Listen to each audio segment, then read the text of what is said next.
April મહિનાની શરૂઆત છે પણ ઉનાળો ચરમ પર પહોંચી ગયો છે. હવામાન વિભાગ હીટવેવ પર હીટવેવની ચેતવણી આપે છે.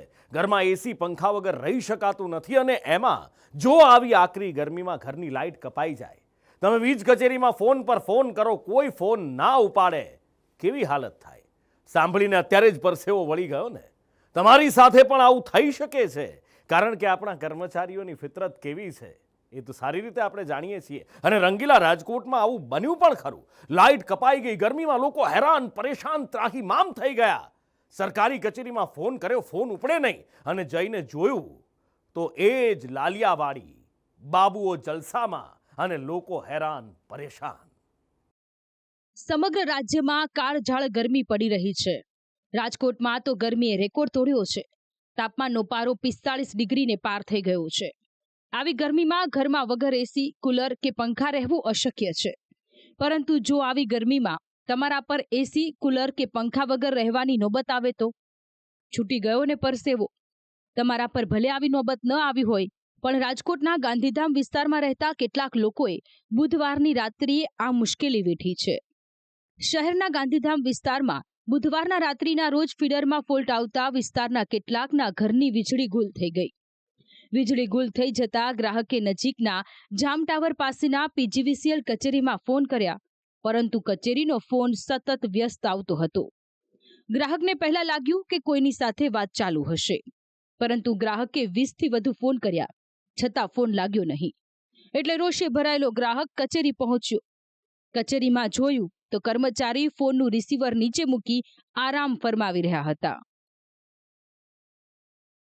નંબર 1માં 1:45 વાગ્યા આસપાસ લાઇટ ગયેલ હતી. ત્યારના બધા શેરીવાળા, સોસાયટીવાળા બધા ફોન કરતા હતા બંને નંબરમાં, રિસીવરમાં, લેન્ડલાઇન નંબરમાં, મોબાઈલ નંબરમાં. અને મેં પોતે પણ અસંખ્ય વાર ટ્રાય કરી હતી. એની બધી આપણે માહિતી આપેલ છે સોશિયલ મીડિયા દ્વારા.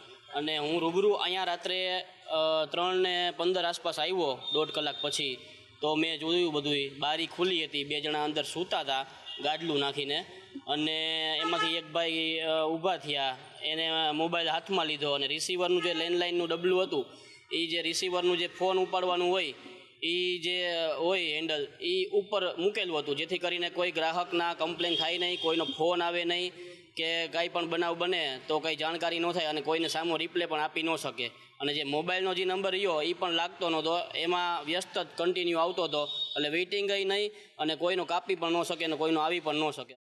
ઉનાળાના સમયમાં વીજ કંપનીના કર્મચારીઓની આવી અવલચંડાઈ જોઈ રોષે ભરાયેલા ફરિયાદીએ તેનો વિડીયો બનાવ્યો અને વાયરલ કર્યો. પીજીવીસીએલ કર્મચારીની બેદરકારીને લઈને લોકો ફિટકાર વરસાવવા લાગ્યા. ઘટના બાદ પીજીવીસીએલના એક્ઝિક્યુટિવ એન્જિનિયર TN વોરાએ મીડિયા સામે આવી તપાસની વાત કરી પોતાના કર્મચારીનો લૂલો બચાવ કર્યો. કરવા માટે મને જાણ થતાં હું તાત્કાલિક આ પ્રદ્યુમનગર સબ ડિવિઝન જે છે એમાં અત્યારે આવેલો છું અને પ્રાથમિક તપાસ મારી અત્યારે તાત્કાલિક કરવામાં આવી છે. અને અહીંયા એક એપ્રેન્ટિસ જ હતા અને એપ્રેન્ટિસ જે છે એ અમારો જે CUG નંબર છે એ CUG નંબરમાં ફોન ઉપર વાત કરતા હતા અને મીનવાઇલ લેન્ડલાઇનમાં પણ ફોન ચાલુ હતા. આ ઉપરાંત 19/1/22માં પણ ફરિયાદો નોંધાણી હતી. એટલે અનેક ફરિયાદોના એક સાથે ફોન આવતા એને અત્યારે એવું જણાય છે કે એક ફોન જે છે એના ઉપર એની વાત ચાલુ હતી અને બીજા ફોન ઉપર એને ફોન ન લઈ શકે એવું કદાચ કરેલું હોય, પણ જે યોગ્ય નથી અને અમે એના ઉપર નિયમ પ્રમાણે તાત્કાલિક પગલાં પણ લઈશું. જો કે પીજીવીસીએલ કચેરીની અવળચંડાઈ જોઈ સવાલ ઉઠી રહ્યા છે કે શું સરકારી બાબુઓ સામાન્ય લોકો સાથે આવું જ વર્તન કરે છે? પ્રજાના ટેક્સના પૈસે પગાર મેળવતા આ કર્મચારીઓને લોકોની મદદ માટે મૂકવામાં આવ્યા છે કે તેમને હેરાન કરવા માટે? ખેર, આ વાયરલ વિડીયોએ ફરીથી સાબિત કર્યું છે કે રાજ્યમાં બાબુગીરી ક્યારેય ખતમ નથી થવાની. સરકારી બાબુઓમાં કોઈ નીતિમત્તા રહી જ નથી, જે મન ફાવે તેવું વર્તન કરે છે.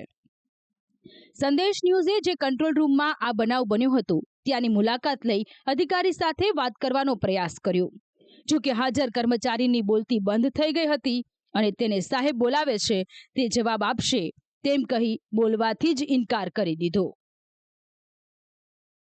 રાજકોટ પીજીવીસીએલના કંટ્રોલ રૂમની બેદરકારી જે છે તે સામે આવી છે. આપ જે પ્રકારે દ્રશ્યો જોઈ રહ્યા છો તે ફરિયાદ નિવારણ કેન્દ્રના છે કે જ્યાં કંટ્રોલ રૂમ આવેલો છે, જ્યાં ટેકનિકલ કોઈ પણ જે લાઇટને લઈને કોઈ વીજને લઈને પ્રશ્ન થતા હોય છે ત્યારે કંટ્રોલ રૂમની અંદર ફોન જે છે તે કરવાના હોય છે. પરંતુ જે આ જામ ટાવર પાસે આવેલી આ કચેરીના વિઝ્યુઅલ અત્યારે આપને હું દેખાડી રહ્યો છું કે જ્યાં રાત્રિ દરમિયાન જે કર્મચારીઓ જે છે તે રિસીવર જે અહીંયા પડેલું છે તે રિસીવર ઉપર મૂકીને સૂઈ જતા હોય તેવા આક્ષેપો થયા છે અને ગઈકાલ રાત્રે આ પ્રકારે એક વિડીયો જે છે તે જાગૃત ગ્રાહક જે છે તેમના દ્વારા બનાવવામાં આવ્યો હતો. અધિકારીઓ જે છે તે સામે આવતી હોય છે, અધિકારીઓ છે તેમની સાથે વાત કરવાનો પ્રયાસ કરીશું.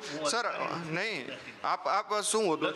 હું ન કરી શકું, ખરાબ લાગે બરાબર. હમણાં આવે છે સાહેબ. સર આ જે ફરિયાદ છે ગ્રાહકની પણ હું મારા પાવર્સમાં જ ન હોય, હું આવે છે હમણાં સાહેબ એટલે વાત કરાવી દઉં. મેં કીધું આ જો ભટ્ટ સાહેબનો ફોન છે. આપનું ડેઝિગ્નેશન શું? મારું છે કેબલ જોઈન્ટરનું, એટલે હું અત્યારે ન હોઉં નોકરી બહાર, અત્યારે ઓમ રાત્રે ન હોય. આવી છે તેમને લઈને શું કહેશો? અહીંયા કર્મચારીઓ વાત કરે હમણાં ડેપ્યુટી એન્જિનિયર વાત જ કરાવી દઉં. બિલકુલ અહીંયા અધિકારી જે છે તે પણ હજુ પહોંચ્યા નથી. તે આવશે ત્યારબાદ તેઓ જવાબ આપશે તેવું કહેવામાં આવી રહ્યું છે. ત્યારે વીજકાપ થતો હોય છે ત્યારે ગ્રાહકો પરેશાન થઈ રહ્યા છે અને તેમના ફોનના જવાબ તેમને ન મળતા જાગૃત ગ્રાહક જે છે તેમના દ્વારા વિડીયો બનાવવામાં આવ્યો હતો અને તેમની અંદર સ્પષ્ટપણે દેખાઈ રહ્યું છે કે જે જામ ટાવર પાસે આવેલી કચેરીનું જે રિસીવર જે છે તે ક્યાંક ને ક્યાંક ઉપર મૂકી દેવામાં આવ્યું હતું અને કર્મચારીઓ જે છે તે આરામ ફરમાવવામાં આવતા હતા. અગાઉ પણ આ પ્રકારે પીજીવીસીએલના જે કંટ્રોલ રૂમ છે ત્યાંની અનેક ફરિયાદો જે છે તે ઉઠી છે, છતાં પણ હજુ તંત્ર સુધર્યું નથી. ઉચ્ચ અધિકારીઓ જે છે તેમના દ્વારા હવે આ બાબતે કેવા પગલાં લેવામાં આવશે તે પણ જોવું રહેશે. કેમેરા પર્સન વિપુલ બોરીચા સાથે મયુર સરવૈયા, સંદેશ ન્યૂઝ, રાજકોટ.